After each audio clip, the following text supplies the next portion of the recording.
ஆன்மாவாலாடிடும் ஆட்டம் தேகத்தான்மா அற்றபோதே ஆமுடல் வாட்டம் வான்கதி மீதிலே நாட்டம் நாளும் வையில் உனக்கு வருமே கொண்டாட்டம் எட்டும் இரண்டையும் ஓர்ந்து மறையெல்லாம் உனக்குள்ளே ஏகமாய் தேர்ந்து வெட்ட வெளியினை சார்ந்து ஆனந்த வெள்ளத்தின் மூழ்கி மிகு களி கூர்ந்து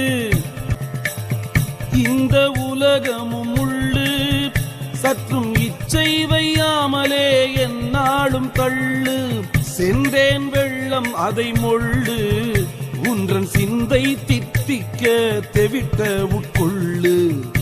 கடுவெளி சித்தரின் பாடல்தான் இது. ஆன்மாவால் தான் இந்த வாழ்க்கை என்னும் ஆட்டமே. தேகமாகிய இந்த உடல் இல்லாத போது காணும் ஆட்டம் இது. ஆனால் இந்த உடலுக்கு